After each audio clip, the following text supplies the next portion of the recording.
जनपद अयोध्या में भी कोरोना का संक्रमण दिन प्रतिदिन बढ़ते जा रहे हैं। कोरोना के सेकेंड वेव को लेकर जिला प्रशासन की चिंताएं बढ़ गईं।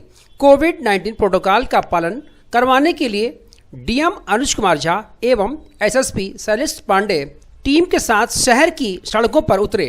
लाउडस्पीकर से लोगों को मास्क पहनने के लिए जागरूक किया, तो वहीं बिना मास्क वालों पर चालान भी किए।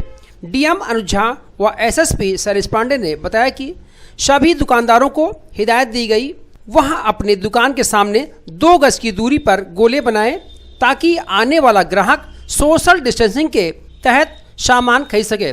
दुकानदारों को यह भी नसीहत दी गई कि जो भी ग्राहक बिना मास्क के सामने लेने आता है तो उन्हें कतई सामान न दे। यदि दुकानदार इस नियम का उल्लंघन करेगा तो उसकी दुकान सीज कर दी जाएगी, साथ ही उसकी दुकान 7 दिन सीज रहेगी। राम की नगरी अयोध्या में बढ़ते कोरोना संक्रमण को लेकर जिला प्रशासन अलर्ट हो गया है। सभी को मास्क के पहनने के लिए अनिवार्य कर दिए गए हैं। इसके साथ ही भीड़ भाड़ से लोगों को बचने की हिदायत दी गई। अयोध्या में कोरोना पॉजिटिव मरीजों की संख्या 342 पहुंच गई है। इसके साथ ही डीएम अनुज कुमार झा ने लोगों से अपील की 45 वर्ष से अधिक आयु के लोग वैक्सीन सेंटर पर जाकर वैक्सीन जरूर लगवाएं। क्या कहना चाहेंगे? देखिए, कोरोना का जो सेकेंड वेव है बहुत तेज़ी से फैला है। पिछले 3-4 दिन में संख्या जो है वो लगभग 10 से बढ़ करके 100 प्रतिदिन पॉजिटिव केसेस की हो गई है। और इसमें ये देखा जा रहा है कि प्रत्येक पॉजिटिव केस पे जो उसके जो कॉन्टैक्ट हैं उसके पॉजिटिव होने की बहुत ज़्यादा संख्या है। तो इसको देखते हुए लगातार जो है इन्फोर्समेंट की कार्रवाई की जा रही है। तथापि ऐसा देखने में आ रहा था कि बाज़ार में जो हमारे व्यापारी बंधु हैं या उनके ग्राहक हैं, इनके द्वारा मास्क लगाने के संबंध में काफ़ी ढिलाई बरती जा रही थी और सोशल डिस्टेंसिंग की ढिलाई बरती जा रही थी। उसी के संबंध में मैंने आज एसएसपी साहब के साथ और पूरी team, city magistrate, CO city, SHO सबके साथ जो है आज बाज़ार में भ्रमण करते हुए इनको आगाह किया है कि कोई भी व्यापारी और उनके जो स्टाफ हैं वो मास्क लगातार लगाए रखेंगे और उनका जितने भी ग्राहक आते हैं उनके लिए भी मास्क लगाना अनिवार्य रखेंगे। अगर किसी भी व्यापारी के द्वारा इन गाइडलाइंस का उल्लंघन किया जाता है तो उनकी दुकान जो है वो सील कर दी जाएगी और फिर 7 दिन तक सील रहेगी। इस आशय की चेतावनी सभी को दी गई है ताकि जो कोरोना के संक्रमण की दर है उसको नियंत्रित की जा सके। सर, जिस तरह से नुमाइश यहाँ लगी हुई है एक आपका नाका पे, वहाँ पर लोग जो ज़्यादा जा रहे हैं, किसी के मुँह में मास्क नहीं है, भीड़ भाड़ ज़्यादा है। देखिए, इस वक्त यही था कि अभी कोई इकोनॉमिक एक्टिविटी बंद नहीं करना है, क्योंकि पिछले साल जब लॉकडाउन हुआ था तो काफ़ी इससे नुकसान भी हुआ था। इसीलिए सबसे हम ये आगाह कर रहे हैं कि अभी जितनी भी इकोनॉमिक एक्टिविटी चल रही है, चाहे कोई वीकली मार्केट चल रहा है या कोई इस तरह की कोई प्रदर्शनी चल रही है, तो उसमें लोग गाइडलाइन का पालन करते हुए कराएं। यदि गाइडलाइन का पालन नहीं कराएंगे तो उनको फिर बंद करने की नौबत आएगी। मामलों में लापरवाही पाई जा रही है, वहाँ पर कोई मास्क नहीं लगा रहा, ना डॉक्टर लगा रहा। ये देखो, जितने भी हमारे डॉक्टर्स हैं उनके आईएमए के साथ हमारी बैठक हुई है, व्यापार मंडल के साथ हमारी बैठक हुई है और भी जो प्रोफेशनल ग्रुप्स हैं उनके साथ भी बैठक हुई है और उन सबको ये आगाह किया गया है कि आने वाले समय में इसमें बहुत ही गंभीरता से इसको देखने की ज़रूरत है और कंप्लायंस करने की ज़रूरत है। नाइट कर्फ्यू के लिए कुछ बात आगे चल रही है? अभी हम लोग कंसिडर करेंगे। अभी 2-3 दिन तक जितने भी हमारे रिपोर्ट्स आ रहे हैं उनको हम ध्यान से देख रहे हैं। अगर आवश्यकता होगी तो उस पर निर्णय लेंगे हम। सर, क्या हिदायत देना चाहेंगे अपने क्षेत्रवासियों को? देखिए, आप सभी अवगत हैं, आप लोगों के माध्यम से भी तथा हमारे रेगुलर प्रचार प्रसार के जो हमारे माध्यम है, पीएस सिस्टम्स के माध्यम से, मोबाइल हमारी व्हीकल्स हैं उनमें जो लाउड हेलर लगे हैं उनके माध्यम से हम लोग लगातार लोगों को जागरूक करने का प्रयास कर रहे हैं कि 2 गज की दूरी, मास्क है ज़रूरी, सोशल डिस्टेंसिंग का पालन करें, मास्क लगाएं, सैनिटाइज़र का इस्तेमाल करें। कोविड रिलेटेड जो भी आचरण अपेक्षित है उन सब का पालन करें। तो हमारा लगातार ये अभियान चल रहा है कि हम लोगों को जागरूक भी करें तथा जो लोग तमाम प्रयासों के बाद भी नहीं मान रहे हैं उनके विरुद्ध एनफोर्समेंट की कार्रवाई करें। विगत दिनों से मास्क के वायलेशंस पे चालानों की संख्या काफ़ी बड़ी है और हम लोग रेगुलर आज जिलाधिकारी महोदय और हमारी पूरी टीम, सिटी मजिस्ट्रेट, सभी लोग हम लोग स्वयं भी निकल के लाउड हेलर के माध्यम से व्यापारियों को, उनके कर्मचारियों को, ग्राहकों को हम लोग रेगुलर जागरूक कर रहे हैं। साथ ही साथ ये भी बता रहे हैं कि जो अनुपालन सुनिश्चित नहीं करेंगे उनके विरुद्ध कार्रवाई की जाएगी। जहाँ तक पब्लिक ट्रांसपोर्ट का सवाल है, तमाम ऑटो रिक्शा और ई रिक्शा चालकों को भी हम लोगों ने जागरूक किया है कि वो स्वयं भी मास्क लगा के चले तथा अपने व्हीकल्स पे जो भी यात्री बैठाते हैं उनसे भी मास्क का अनुपालन सुनिश्चित कराएं। हम सब आपस में कोऑर्डिनेट करके प्रयास करेंगे कि कोरोना के संक्रमण को फैलने न दें और जो अपेक्षित आचरण है उसका 100% अनुपालन कराएं।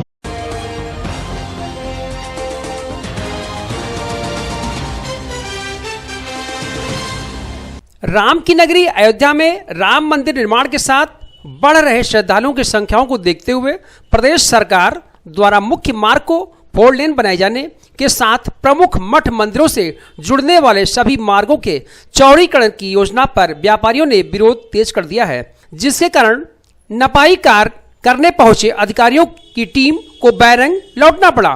राम की नगरी में सड़क के चौड़ीकरण का कार्य प्रारंभ किए जाने को लेकर नपाई जोखाई का कार्य किया जा रहा है, तो वहीं इसी योजना से अयोध्या के सैकड़ों व्यापारी भी प्रभावित हो रहे हैं, जिसको लेकर अब व्यापारियों ने इस योजना का विरोध प्रारंभ कर दिया है। हनुमानगढ़ी से राम जन्मभूमि तक जाने वाले मार्ग चौड़ीकरण को लेकर नपाई करने पहुंची अधिकारियों की टीम का जमकर विरोध किया गया और नारेबाजी भी की गई। इस दौरान दर्जनों दुकानदारों ने अपनी दुकानें भी बंद कर दी, जिसके कारण नपाई करने पहुंची टीम को वापस जाना पड़ा।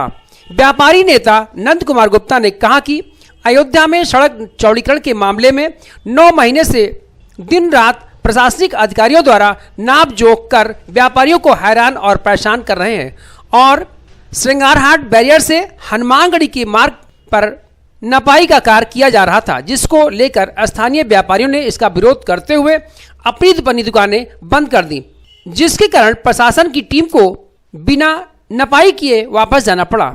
जिला प्रशासन से मांग करते हुए कहा कि जिस प्रकार से सड़कों पर चौड़ीकरण किया जाना है उसके मुताबिक जिला प्रशासन सड़कों को 20 फुट की जगह 40 फुट की नपाई कर खाली कराया जाए और 20 फुट के बाद बचे अन्य जमीन पर दुकानें बनवाकर व्यापारियों को बसाया जाए।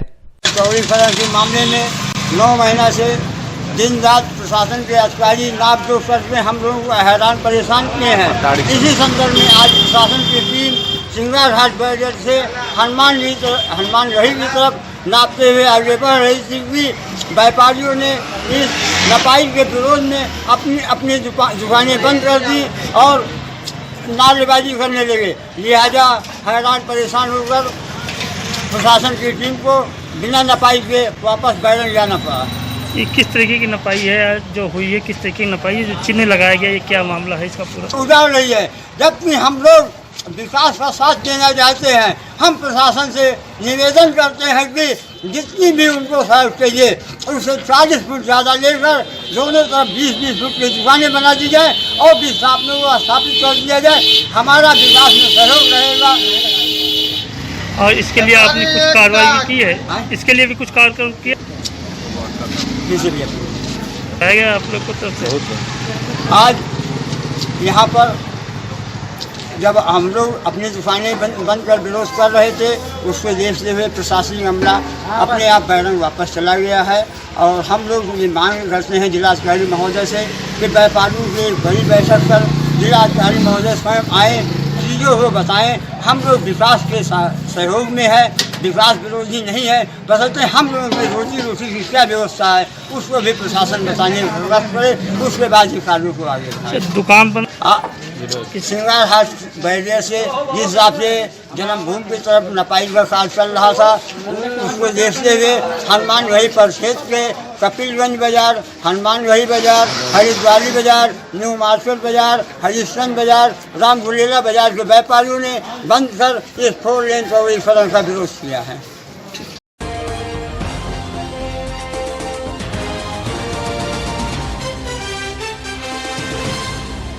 राम की नगरी में राम मंदिर निर्माण नींव का कार्य तेजी से चल रहा है। वहीं श्री राम जन्मभूमि तीर्थ क्षेत्र ट्रस्ट नींव की खुदाई से निकली मिट्टी को राम मंदिर की धरोहर का रूप देकर इसे घर घर पहुंचाने की योजना पर काम शुरू कर दिया है।